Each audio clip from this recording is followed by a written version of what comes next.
Okay, welcome everyone. We're starting the Halachas of Pesach. So much stuff. We'll try to do an overview today. Try to cover a lot of the things. I guess next week we'll have more talking. We'll have some talking at the end of this session. Next week we'll try to do more, get some of the issues, but I want to do like a big overview today.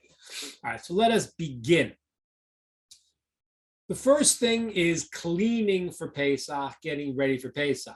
Okay, so what happens is that we have the halacha that you need to get rid of all of your chametz, all of your leaven. There are different kinds of chametz, as we'll talk about. You need to get rid of it. And we know cleaning for Pesach is very serious, is very stringent. There is a negative commandment in the Torah called Bayar by Matzeh that you cannot own any chametz. Whether you see it or you don't see it, but it's around, it's in your possession, can't own it. So you gotta get rid of everything.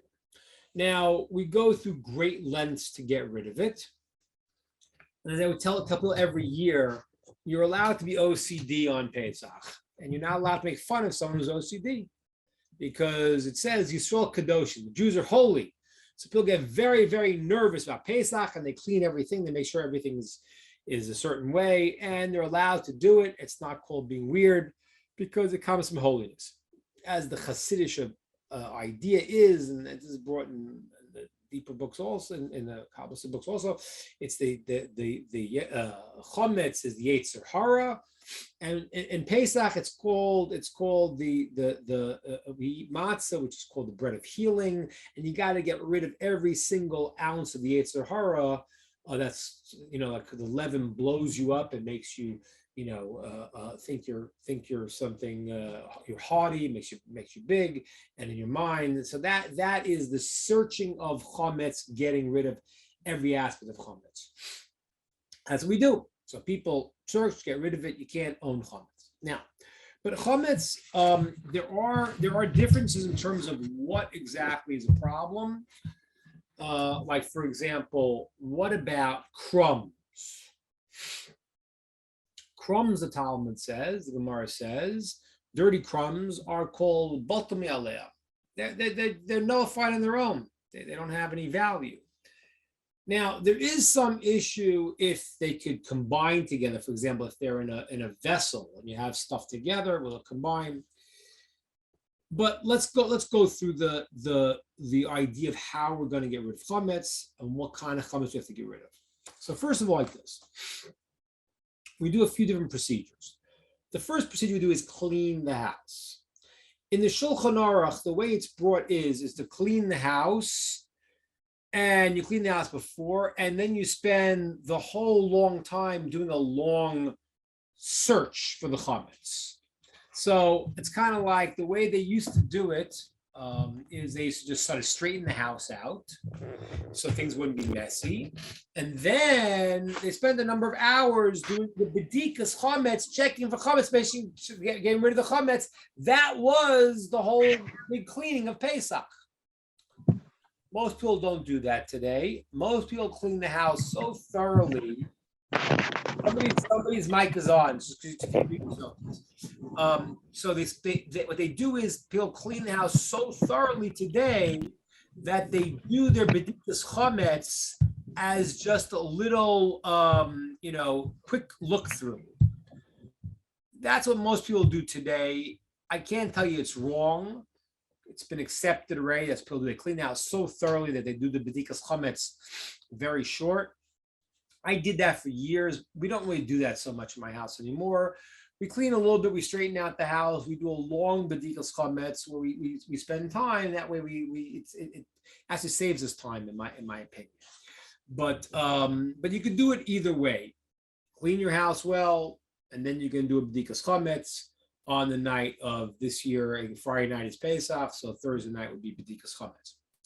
Now, when you do the bedikas chametz, we're going to have a law like this. We're going to search for chametz. And then after we search, we say what's called the bittul. The bittul is I nullify everything. Okay, now that's very important. Okay, one person, the husband may say it in the house, but saying it for everybody. But after the search, we nullify the chametz. That's very important because what that does is it makes it that whatever I have in the house is not mine. I nullified it. So much so, there's a big question. If I'm going to nullify the chametz anyway, then why am I searching for it? Right? Because I nullified it.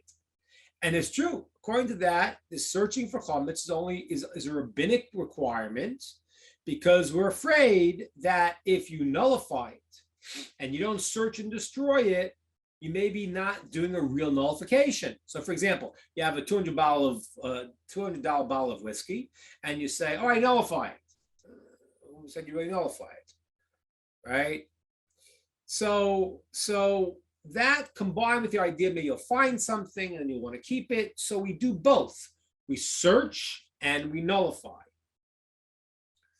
Now, once we do that, we're really in good shape because you really can't go wrong, even if you miss something. So since you did what you're supposed to do by trying to search, and you did what you did also by nullifying it, even if you miss something, you have not transgressed. If you find something on Pesach, then what you'll have to do is you have to get rid of it because, okay, you missed it. You didn't transgress because you searched and destroyed what you could. You nullified it. You find it on Pesach, you'll have to flush it or burn it. Now, today, though, we do another thing. We sell our chametz usually. And most rabbis, the text they write there is they sell all chametz in any place that you own it. So technically, there's a question, what happens when you find chametz? It used to be that in halacha it says to go into, you got to burn or flush it. But it doesn't make sense now because I sold it. So I maintain, I forgot I saw that. I did see that someone, I saw this, brought something last year. I forgot who I saw this. But if you really sold your chametz, that's your intent. And then you found chametz, then you could put it in the place that you sold it because it's not yours anymore. So this is when we're really covering our bases. We have searched, cleaned the house, destroyed what we had to, nullified whatever it was, and then on top of it, we're selling it. And that's why I say if you find it, then today you don't have to burn it if you really sold your chametz, because then you can put it where you sell your stuff. Now, when you sell your stuff, you have to close that area off and mark it that's sold. All right, that's what you should do. You should mark off sold. The Talmud talks about building a partition of it's like 40 inches high, but today we usually put it in a separate room, or we put it in a cabinet. So you close the cabinet, and that's sold. That's not going to belong to you on Pesach. Now, just to be clear here, there are two nullifications that we do after we search the night of the B'dikas Chametz. So we nullify it, but there we say I nullify all the chametz that I didn't find. The reason why you don't nullify the chametz that you have is you plan on eating it in the morning. After we burn it in the morning, so then we say another nullification, and that nullification says that I nullify what I don't know about, and what I do know about, I nullify everything. Now that's got to be done in the morning. We stop eating chametz. You'll see the times. You can go by Maizmanim. The first 4 hours of the morning of the Erev Pesach is when you could eat chametz too. The 5th hour you could still be selling it and getting pleasure out of the sales. So that's when the rabbis sell your chametz for you. And this beginning of the 6th hour, you burn it. Okay, that is what we do. Now, so when you clean the house, how crazy should you be? And I started to say you could be as crazy as you want. However, you got to realize a few different rules. First of all, once chametz is inedible, that a dog wouldn't eat it, it's not called chametz anymore. So when you spray your cleaner, your Clorox, whatever, on something, that's not edible anymore. That's not even called chametz anymore. So that you don't have to worry about, because once you sprayed something on things, which is what we're going to do in certain places, we might not be able to kasha, we'll spray. So, there's no problem, because that's not chametz anymore. You have to worry about that. As I said before, small crumbs, these things are not generally a problem because they're nullified, but we sweep, we clean, we do the best we can. Certainly tables, you got to clean. Chairs, you should clean. But one of the things, for example, where there's a big debate are your books. Okay, I have a lot of books. This is this one section of the books. We got a lot of books here. So what do? You have to check your books. Now, what's this based on? It's based on the idea that what's inside of your books is going to be small crumbs. So some people say, since small crumbs are not really of importance, they're nullified, and you're not going to have a whole, sandwich inside your book. So some people say you don't have to check it. The Chazon Ish did check all of his books. And so there are different customs. Some people check all their books. They go through every book, and they just, they do that. They go through the book. Some people don't. I don't. What I do is I don't bring the books to the table that I'm eating at unless I look through it first. I have certain books that I'll, just those books I'll maybe just look through before Pesach, and I won't bring my books to the table. But again, it's dependent on the same discussion of like, since crumbs are crumbs, and they only will add up if they're in a certain vessel together. So since they're less than a kazayas, an olive size, that the rabbis didn't make you search for that because you don't transgress on such a small amount. So some people hold you don't need to check. Some people hold you still should need to check. And again, I think what I'm doing, I'm telling you, you could, if you feel like if you don't have that many books, you want to check them, then more power to you. You can do that. I say I don't, but that's what I do. I don't bring to the table. Now, why? Let's say what's the difference between owning it and bringing it to the table. Let's explain this. There's two problems I said in the beginning about chametz. One was the idea of owning it, okay, and something that you try to search and destroy, or you nullified, or you sold, you don't own. And then if it's something that's very small and dirty, it's nullified anyway because you don't want to keep it. But that's all different than eating something. Because if I don't own it, if I sold it or I nullified it, or it's meaningless to me, then I can't transgress owning it. But eating it is a bigger problem, because even if it's not mine, then I ate it, right? Now, eating chametz has another issue to it, which is different, and that's one of the reasons we're stricter in chametz than everything else, and many other things.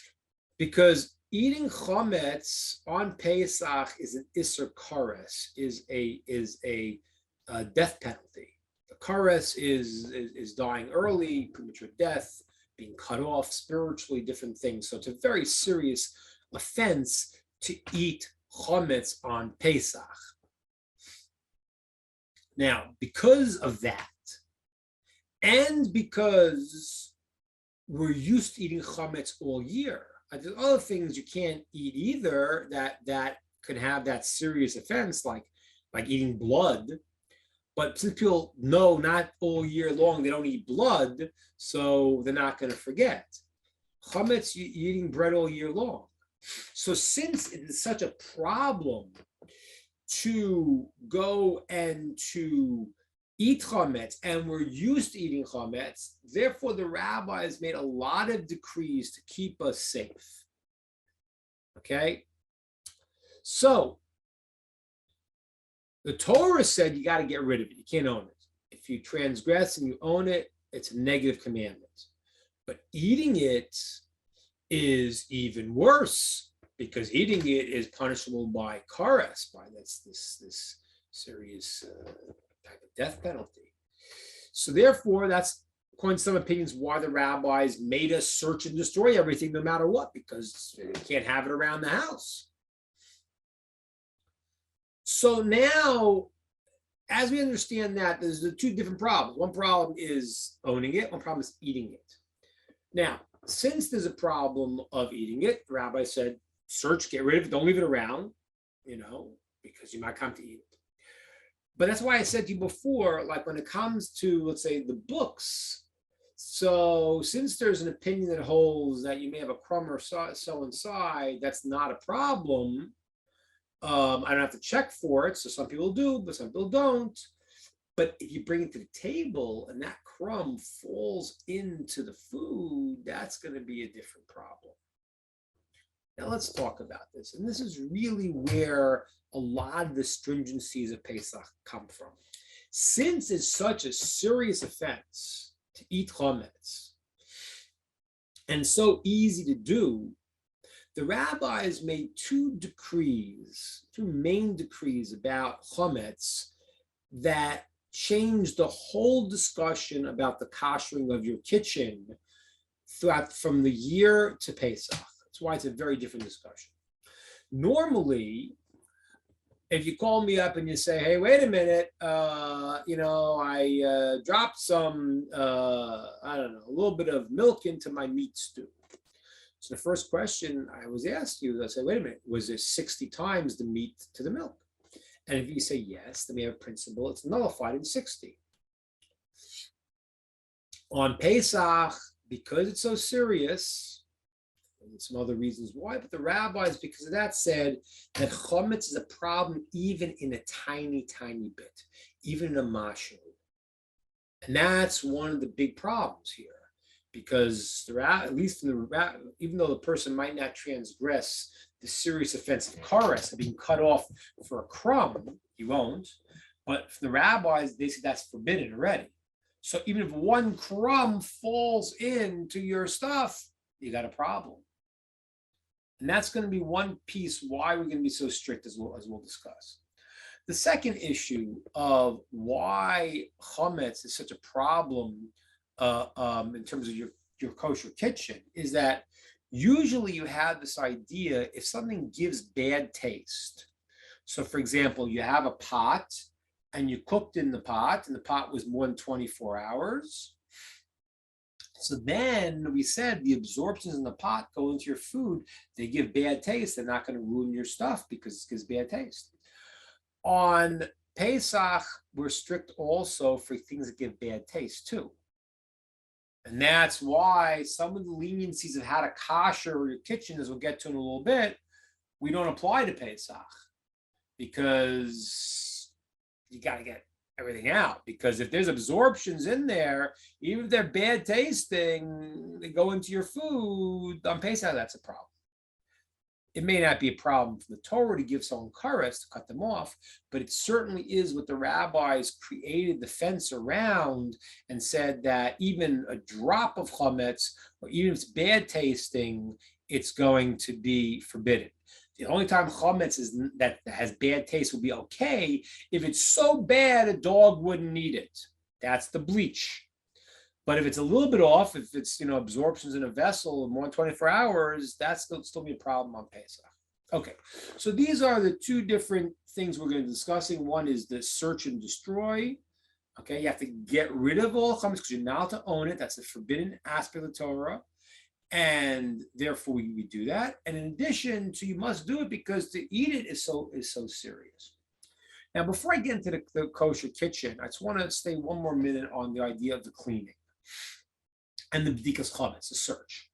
So we said now, okay, so you've cleaned your house. I said the books, different customs, but you gotta clean the house the way you want to do it. You could either organize it and spend a long time on the night of the b'dika, or you could do a very thorough cleaning and then do your b'dikas chametz much simpler. But the b'dikas chametz at night has to be at night, and it has to look into the nooks and crannies in the corners of your house. And that's why in the Talmud it says you need a candle. Okay, you need a candle at night that it gives a good light. Now, the problem is today, we're not very good at using candles. So, like in the old days, the lights were off, it was dark. You took a candle and you went all around and you saw it. So, but today, it's a little hard to do that. We're used to electric lights. So, the halacha is you're allowed to leave the lights on when you do your search. Not only that, but Moshe holds, and most of the Achronim says, most of the opinions say the same thing. You even can use a flashlight. Some say it's better to use a candle, but if you're afraid to look into a nook and cranny with the candle, and use the flashlight. Well, what I do in my house is we turn the lights off first. It also makes it fun for the kids. The halacha is you put it on 10 pieces of chametz. Probably better to make them very small, less than a kazayas, because if you lose one, then you have a problem. You freak out. So if you make it less than a kazayas, that if you lost one, you can nullify. It's less than a kazayas, not less than an olive size, not so bad. But you put the 10 pieces around. You don't have to do this. It is the custom, and I recommend you do it. Some people say you got to do it. You got to put this 10 pieces around because let's say you don't find anything. You made a bracha for the checking the chametz. You made a bracha in vain. That's not correct because the bracha is to search it. If you don't find, you don't find. But there is a custom, it's a Kabbalah also, to put 10 pieces of bread around. What we do is, and you should write it down so you don't forget where you put them. What we do is we put it around, close the light, get the candle, start with the kids, and that way they have some fun looking around. And then we start to do a real check of the house. Then I put the lights on because it's easier to check with the lights on.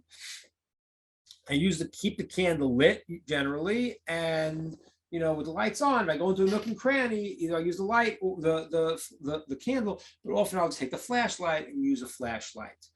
Okay, so you're checking your house to get rid of all the chametz. That's happening on the night before Pesach. All right. Then make sure you gather the stuff that you have, the 10 pieces plus anything else you found. Keep that in a safe place for the next day. The next day, there's an issue to burn the chametz. So now, some people, find it difficult depending on where you are. I don't know. Different places have communal fires. You go and you throw it in the fire. That makes it easy. If you don't, what do you do? So if you don't have a communal fire, then what you should do is you should burn a little bit to do the mitzvah of burning. Because according to one opinion, Talmud, it's a mitzvah to burn in particular. The way the offerings and the way the offerings was burnt. And then burn a little bit, a piece of bread, and then the rest of it you can flush down the toilet if you can't make it to the big burnings that the different shuls have. So do the mitzvah on a little bit of bread and an olive size, which is probably half a piece of bread. That's easier to burn, and then the rest you could flush, which is also considered destroying it. All right, so that is some of the aspects of the searching and destroying, getting rid of chametz. Okay, now chametz, as we said before, is usur. Starting, you can't eat it past the 4th hour. That's a rabbinic decree.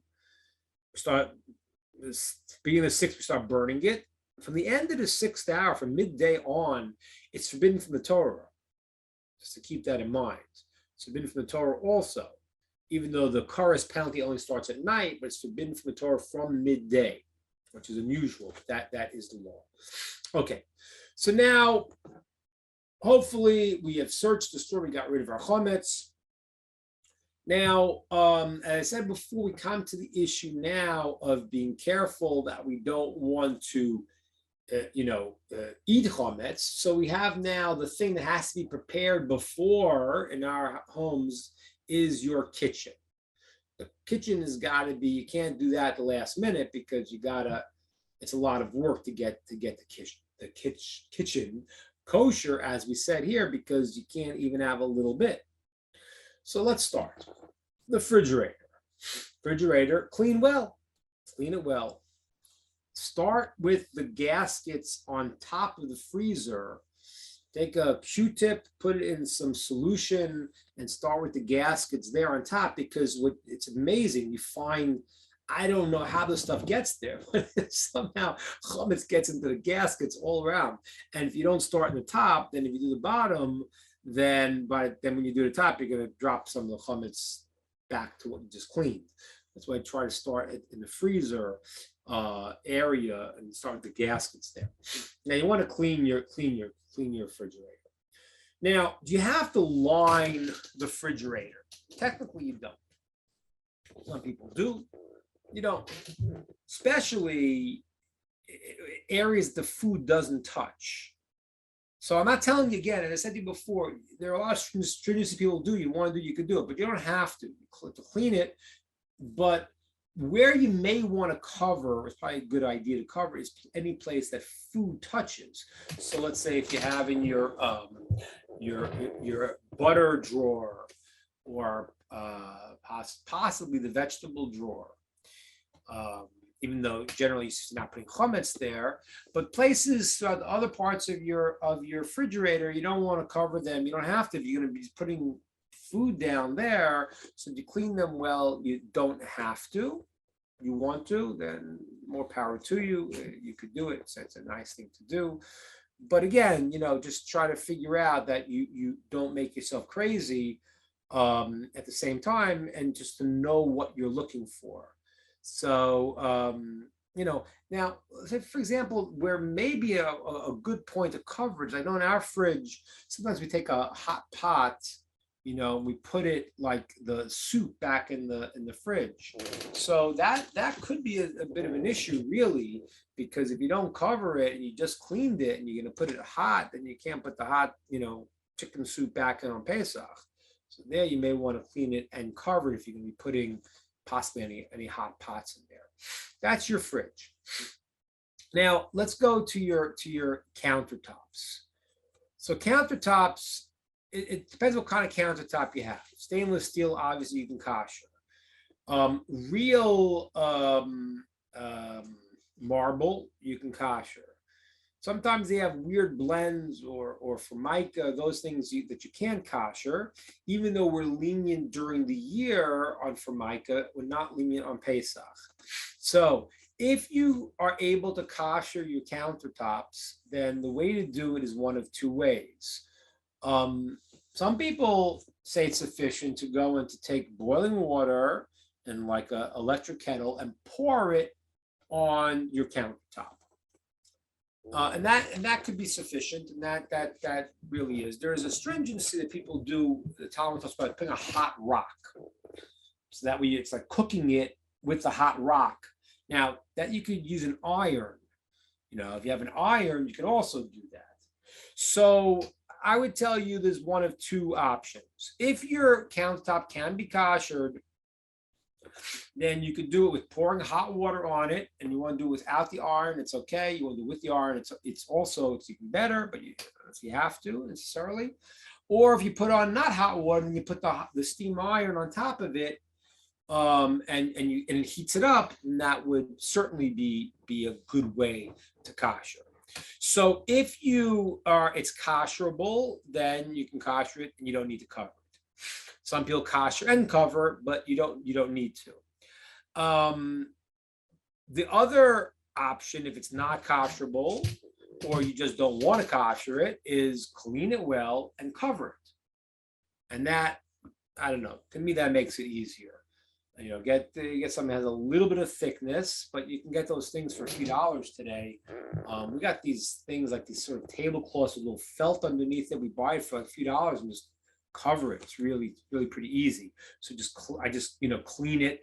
And remember, when you're cleaning with a like a Clorox or something like that, which has bleach in it, you've now made anything that's absorbed into the counters or on top of the counters or there, you made it pugum, you made it not edible anymore, and so you're not going to have a problem. So if you want to just clean it and then cover it, it's also sufficient. Now your sink, again, similar thing to your sink. Your sink, if your sink is made out of stainless steel, then you can kosher it. You can take the hot water and pour hot water around it. Now, you may get to some parts that are a little bit hard, of gaskets or other areas there. make sure you put the bleach there and pour some bleach down the sink also. Either, no matter what kind of sink you're doing, if you're kosher or not, pour some bleach down the sink there that nothing comes back up. So if your sink is made out of metal, you can pour hot water and you can kosher it. If it's not, if it's a porcelain, then you can't kosher it. What you have to do is you have to clean it again with something that's going to nullify the chametz, and you have to buy a sink insert. And you have to also make sure it's a little bit raised off the ground, because if you put it directly on the sink, then when water is going to just shoot back up into your sink insert. So you have to elevate it, and that's what you have to do, because it's a little bit of a problem. All right, that's in terms of the sink. Now, let's talk about stovetops a second. So stovetops, so that's not really hard to kosher unless you have the glass one, which most people do today. But generally speaking, the stovetop is like this. You want to kosher the burner.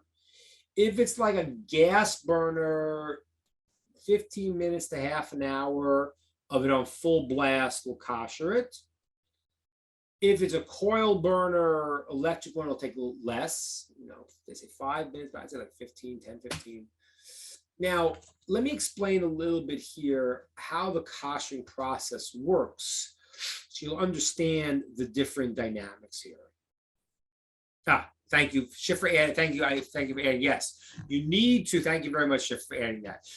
I didn't qualify it. I should have. I apologize. You have to, when you're going to use your sink and you're going to kosher it, you have to let it sit for 24 hours first. Let me explain why, and that's kind of what we're about to talk about now. How koshering works. Koshering works in, generally speaking, two ways. The principle of koshering is, however the absorption got into the vessel, that's how it gets out. So if you have a pot, you've cooked in water. So it's through boiling.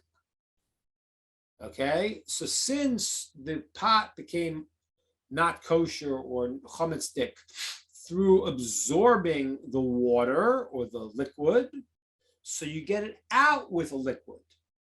That is called putting the pot or the fork or the spoon, whatever it is, into boiling hot water.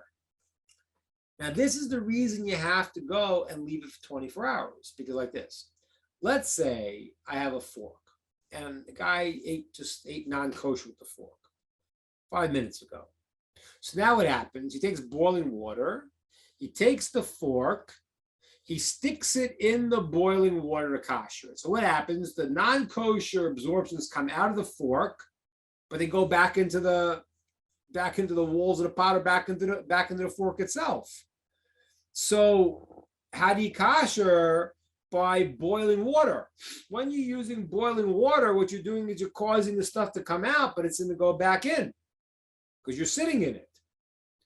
So the way it's done is that as long as the item you're koshering has been sitting for more than 24 hours, then when you put it into the boiling water and it comes out, it's already called nothing, it's just bad tasting.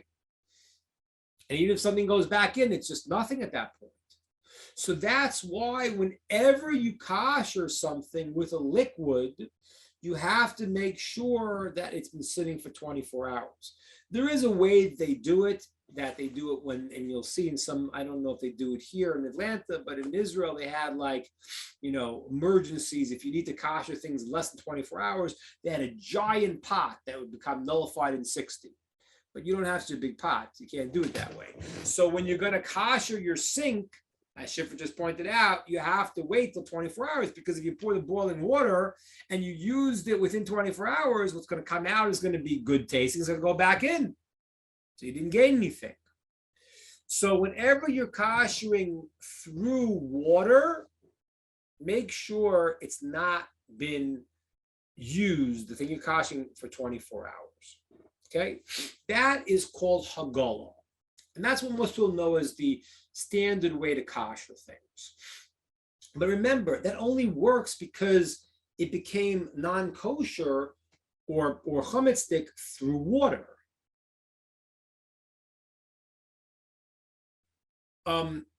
So it came through water. Now, Shiva just asked also, should you wash it thoroughly before 24 hours? Yes, you should, but that's less of a problem, meaning that if let's say you didn't wash it so well, but it was clean, if it didn't absorb within 24 hours, and then you washed it, even within 24 hours, you could still kosher. Okay, so ideally, yes, you should wash it before 24 hours and let it sit. That's the ideal way to do it. If you didn't, and let's say you didn't use it within 24 hours, so there's no absorptions, and then you cleaned it within 24 hours, that would still be sufficient. It would still be sufficient. But better off to clean it before. But technically, if it absorbed, and then there was stuff sitting on the outside that you took off, so since the absorptions have already gone bad tasting, and you remove the outer dirt even within 24 hours, technically that would be sufficient. So that was Shifra asked if you should clean it before. Ideally, yes, but if you forgot to, you could still kosher. So that's the first way of koshering. That is with water. Now, what happens if the thing didn't absorb with water? Like a pan. Pans are a little bit problematic. People make a mistake and they kosher pans with liquids. Not always so simple. It's a bit of an argument. And Pesach, Pesach is decided to be stricter and decided to be more lenient because pans are more problematic. The reason is because the pan, if you're deep frying, so then what happens is that you're cooking in a liquid. But if you put a little bit of butter or something to go and to just make it not burn, you're actually cooking direct heat. So direct heat on an object, a cooking sheet, a grill, a grate, all of those things cannot be koshered with water. They need to have direct fire on them. Okay, so anything like a pan's a little bit of a gray zone because some people allow pans, but there's a bit of a gray zone because pans themselves, I say, it may just be you're cooking directly on the pan. It's just you don't want it to burn. So you're putting a little oil, then you're cooking on the fire. So those things now have to be koshered with fire. Okay, so anything that became non-kosher or chametzik through direct fire has to be koshered with direct fire. So when you are koshering your grates on your stovetop, you can't do it with pouring boiling water on it, because if it absorbed non-kosher food or whatever it did, and something fell on it and it got baked onto the thing, so now you have a food substance that went into the fire through fire. You have to get rid of it through fire. Okay, so this is called libun. The first thing is called hagala. I'm just going to get the terms because people confuse it. They say koshering. There's two different kinds of koshering. One's called hagala. Hagala is when it became not kosher through liquid, and you therefore kosher it through liquid. And the second thing is called libun, which is like whiting, making it white hot, that the thing absorbed through fire, and you gotta kosher it through fire. Now, anything that needs hagala, it's sufficient to use fire. Fire is stronger. So, and it actually gains the question that you asked before, Shifra. For burning it, you might not have to wait 24 hours. Could be still better, But if you're really burning it out, we'll see in a second, there's two kinds of burning. But if you burn it out, so you burned it out. But if you use liquid, you're causing the liquid, the non-kosher to come out, and that's being for 24 hours. So the second type of koshering is for direct fire, is called Libra. Libra is direct fire. Now, there are two levels of Libra. One is called light Libra, and one is called serious Libra. Libra kal, Libra chab. Now, generally speaking, if something required hagala, kosher in water, fire, even Libra kal, will kosher it. Libra kal is it's very hard to measure today, but if you put a straw on the metal, it would catch. That it means it got hot enough that it would catch. So that's called Libra kal. And many of the things we're going to see require just that amount of heat that would burn the thing through. There are certain things, though, that you cook like on a cooking sheet or a barbecue. This is why it's hard to kosher a barbecue. A barbecue, that grate is got everything on it. The fire's on it, the food's on it. So like a barbecue grate in a barbecue requires what's called libun chamor. Libun chamor is fire, but a very high fire, okay? Because it absorbed with that. And it's about 800 degrees. So that is the two types of koshering of libun, two with the fire, and depends on how seriously the non-kosher or the chametzik stuff was on the being cooked. Like on a barbecue grate, that everyone holds needs libun chamor. Your oven, though, you don't really cook on. We put it on a pot. So that's why there's going to be a little bit of a discussion about how to kosher the oven, which we'll get to in a second. But your stovetop, which absorbed directly through fire, not through water, you need to kosher with fire. Now, if you have a gas stovetop, you're going to turn the gas on and let it kosher that metal grate. But there's a little bit of a problem there, because the metal grates that sit on your fire, they just touch on one part.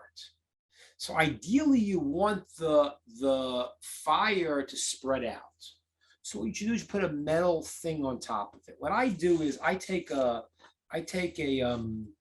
metal those aluminum baking pans. I put water inside of it, the throwaway ones. I put water inside of it, and I put it on my stovetop. I think a new one, so it's not a problem of, I put it on there, and then when I turn on the fire, then since it's the metal, the aluminum foil sitting on top of it, it's going to spread. Put the water in so it won't burn, and it'll spread the fire throughout the metal grate and kosher the grate. People say about 15-20 minutes. I don't know, I try to do half an hour, because it's very hard to tell when it gets to that point of boiling, that you would touch a straw on it, it would cause it to burn. So we do that. We kosher the metal grates. The middle part, depending on what substance you have, you might not be able to kosher it. People usually put new aluminum foil inserts for Pesach. If they can kosher the middle part, they'll clean it and pour boiling water on it if it's metal. But very often people will cover that also, because that's a problem, because food could fall there. So you have to make sure that the underneath part of if you have a gas stove top is koshered, and or if you can't kosher it, then you have to clean it with a something that's going to be pogem, cloth of sort, and cover it aluminum foil or something like that. Now, if you have coil electric ones, that's easier because the whole thing is on fire, is burning. Again, you'll have to take care of the stuff in the middle, either koshering the middle or cleaning with a cleaning solution and covering it. But your food's not going there. If your food goes there anyway, throw it away on Pesach. But if you really covered it and it's covered and it fell on, you don't have to throw it away. But the circular electric coil, that's easy. People say 5 minutes. I do more. I do 15 just to feel, I'm sure. 15 minutes. I do half an hour on the other one. Now we have the other issue that a lot of people have, and they call me about, which is the glass one. Some people don't kosher the glass one. It's a big problem. So generally speaking, what we do is you can kosher the glass one. Some people hold not, but I think you can. You got to leave it on really hot. It's a little tricky because your glass stovetop will shut itself off, that it doesn't get too hot that it shatters the glass. So I usually leave one on and let it get really hot, and then I put another one on, then I put them all on and let them, all kind of kosher each other. I first clean the middle part, because the middle part's a problem. Now, what do you do with the middle part? So I don't know. Apparently, some people have. I try to find this in the stores. A couple of years ago, I know one person in the shul once made one. I think Mordechai Snyder made one. Special covering, yeah. So people have this covering. I've never found it. If you can find the covering that goes in the middle and it sits on top of it, if you can find the thing, great. If someone knows where to find it, please send it to us. I'd like to find it. I've never been able to find that thing. I looked at Ace. I looked at different places. I didn't find it. If you know how to find these special things that go in the middle, then great. If you don't, what I have done the past few years is I've taken. I tried to actually cover it with a metal part in the middle myself. It didn't work. I ended up cutting a metal piece, and I was putting it on top of the part where the fire was, and that way my pot was elevated above the fire levels. Even though my fire itself was kosher, the problem is the glass part around it is not kosher, and it can't sit on that. So the problem is, if you have a pot that's going to be bigger than the small area of that you kosher, it's a big problem. Certainly, if food falls there, it's a problem. But even if food doesn't fall there, then you're going to have an issue. So Ayala is saying she covers in between with layers of foil paper. I guess if you could do that, I understood that foil paper there could make the glass break. So if you have a way how to do it, then do it. Then great. I don't know. We looked into it. They said that if you cover it with foil, the glass is going to pop. So if you don't, there's a special fabric that some factories sell, and we buy it every year. It covers the entire stovetop, not only in between, and it can take the heat. And you cook in on top of this fabric. Okay. And it's awesome. And it costs like $40. And we buy it every year. We just cover the entire stovetop and cook on it. Okay. So good. We used it last year. And it burned. You're buying it in a better place than we are, obviously. I don't know. I mean, at the end of the Pesach, it was like with the stains of burning. It wasn't burned, like it didn't rip apart. It was stained. So we threw it away, but it cost $40. So we just buy it every year. Okay. Anyway, it's a good idea if it works. If not, then what you can do is what I said here. Anyway, you should kosher. You have to kosher the parts of the oven that you can kosher. The middle part, you got to clean it with a Clorox type solution, so there'll be no absorptions. And you have to either cover that, or if you clean it or kosher as best you can. But any food that falls on that, you cannot eat. And you shouldn't have your pan going on the part that's over the glass area that was been koshered. So to take care of that, either you put something in between, or the thing Ayelet has, or the thing that Mordechai Snyder made that goes in between, or wherever they find this. Or what I did, as I said, is I put a piece of metal on the fire part, and I put the pot on top of that, so the pot didn't touch onto the over areas because it was elevated. Okay, so those are the issues of stovetop. Now let's get into, based on what I just said now, into the idea of the oven. Because the oven, as I said to you before, there's a bit of an argument about if it needs the Libra chamor, the strong type of burning, which is 800 degrees, which our ovens are not getting to that. Or it's sufficient to have as hot, libun kal. 550, whatever is the hottest your oven gets. So there's a machlokes. So some people say that you need Libra and Chamor, and therefore they don't use their ovens on Pesach, but it's not a self-cleaning oven. Some people do that. They don't do it. They do is they clean their oven, they do it, and then they have some kind of insert that they get. They put it in insert inside, and they use inside the insert. I mean, I can't say what the custom is in terms of what everyone does. I think that if somebody wants to be lenient, there are certainly poskim to rely on. If you don't have a self-cleaning oven and you use easy off, you clean it really well, and then you leave the oven on the highest, could be for an hour and 20 minutes. This is an hour, but a little bit more, but till it'll kosher it. You gotta get the oven very clean though. Now, if you have a discoloration and there's no mamushes there, there's no actual chametz there, that's okay. That's just a discoloration. That means you could clean it. People, a few weeks ago, someone was telling me they were cleaning it and sending me pictures. It was clean. They could feel nothing on the oven, but it was a discoloration. That's not a problem. That's called it's clean. It's a discoloration. But if there's substance, you have to clean it with easy off, and then leave the oven on for an hour or an hour and 20 minutes if you want. And then those people will rely on that to say that libun, the lighter burning, is sufficient because it's not like a barbecue. We don't put the food on directly on; it's just inside the oven. And I think that, if you want to rely on that, you can. If you have a self-cleaning oven, a problem. Self-cleaning ovens are libun chamor. That is 800 degrees. That does get to that heat. The door, though, according to the people who say that you need the 800 degrees, the door won't get to 800 degrees.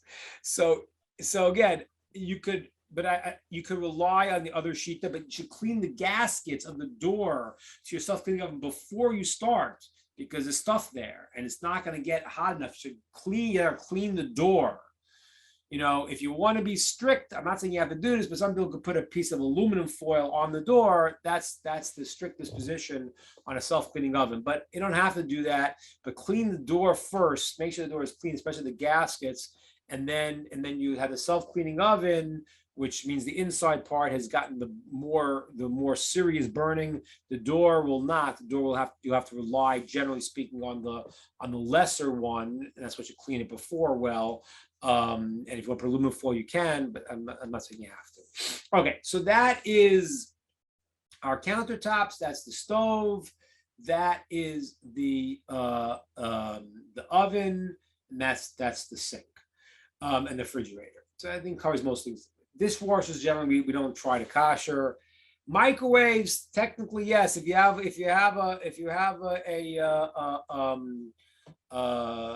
a stainless steel microwave, then technically you can, but there's a lot of problems with microwaves because there's other gaskets and things that you have to change. But technically you can if it's stainless steel, in the same way we kosher microwaves generally. You clean the whole thing, and then you have to get a new tray for Pesach, and you could put something, steam it inside there. I saw some people say 20 minutes, which is generally it's a lot, because usually we say 5 minutes, but you have to fill the thing up with steam if you want to use a microwave that is a metal microwave. Which grates do you cover with an aluminum pan and water? I'm not trying to answer the question. I didn't answer the question. Want to ask me a question, Shifra? Yeah, I thought you said you got a new aluminum pan and you. Oh yeah. What I do is like this. If I have a grates that are the old style metal grate of the stovetop. So what happens is the fire only comes into one spot. You know what I'm talking about? They're most, like, you have 4 burners. You'll have 2 metal grates that sit on top. What? They're like coils. No, the coils are easier. The coils if you have an electric coil, you don't need to put an aluminum pan on top of that, because that's all just burning it up. I'm talking about the old style. Maybe you don't have it so much anymore, but when you have a gas fire coming out, and then you have a metal grate that has space, a lot of space in the middle of it, that goes on top of the fire, and your pot sits on that. That's what I was referring to when I said put an aluminum pan on top of it, because the fire only goes into one spot. You want the fire to spread out as much as possible. Does that make sense? Yeah, could you stick them inside your self-cleaning oven? What's that? Yes, yes, you can stick. Yeah, that's what I was gonna just say. Yeah, you can stick inside your self-cleaning oven. Yes, you can. Now, also, when you're koshering your sink, remember you have to kosher your faucet also. And the Because squirting, spraying thing, right? yeah, because what happens What about the- is that the steam always coming up from there.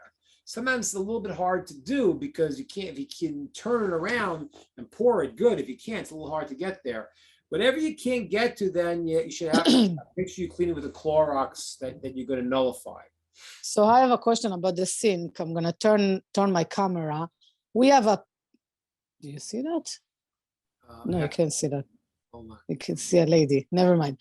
We have a porcelain sink that is not Right. kosher. Right. And we found a metal sink. Somebody gave away a metal sink and we put it on top of it.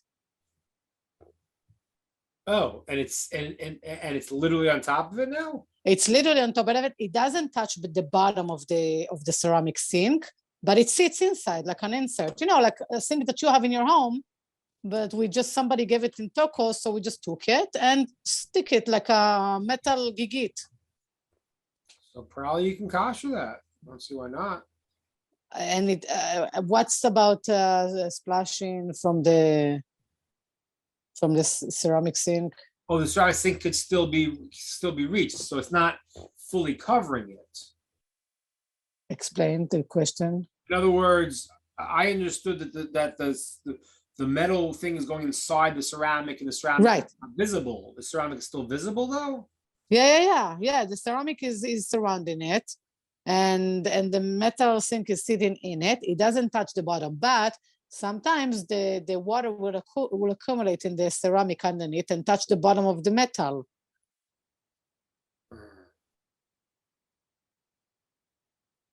So what you got to do is do what. Wait, here, I got it. Look, you see, this is the ceramic sink, and this is the metal. You see, see, that's the metal insert that we found. So if you see, there's the drain here, and there's the drain on the bottom. See, but the drain of the bottom is the actual ceramic sink. So I usually use this sink, but sometimes the water are accumulating underneath and touching the bottom of this sink. Does that make sense how I describe it? I'm trying to see again. Oh, I see what you have now. Yeah, you see how it's covering? Oh, okay, it is covering. It's an insert, yeah. Yeah. Insert. So yeah, so you can kosher that and clean the ceramic sink. Okay. Bleach and stuff. Pour some bleach down it, so if anything backs up ever, it won't be a problem. And try to avoid it backing up. Okay, gotcha. But that way you'll have already made sure that you made it plug them. Okay. Gotcha. Okay. So I think we're gonna call it for today. We kind of went through the kitchen a little bit. We went through the cleaning. Yeah. Any questions? Plata and urn. You should get a new urn and a plata too. Now, if a plata, if you want, yeah, you have to kosher. That's the thing. You have to kosher. You'd have to kosher because you mean electric plata or a plata piece of metal. No, not a blecha, plata. We I think that we kosher it every year with the torch. Is that sufficient? I don't know what you got. If you again, the rule is if something absorbs through direct, then you need a torch. But you're gonna have to torch it. So that's what we're doing every year. We torch it with a blowtorch. Okay. Okay. But Okay. I would be so afraid that doesn't ruin the electricity and everything. not only that, but doesn't it directly touch the food? Or no? You put- No, I usually cover it with at least 2 layers of foil on a weekly basis. Okay, so then you could probably do it with a blowtorch. Because the Okay. problem, if you're really cooking food on it, the blowtorch won't be enough because you'll need Libra and chomo. You'll need to blowtorch it that it would not survive. So if you're Oh, telling I me see. that literally you never touched it on there, then maybe you could then rely on blowtorching it. But if there's food touching it directly, then the blowtorch wouldn't be enough. Okay, and the urn, there's no escape. You have to get a new one. I guess you can. I guess you can kasher the urn. I mean, why not? Yeah, probably. With blowtorch? No, No, with water. water. Okay, what do you do with the electric part of it? Like you can sink all the urn, right? Because there's the bottom which is electric. Yeah, you'll show me a picture. You have your urn available to see.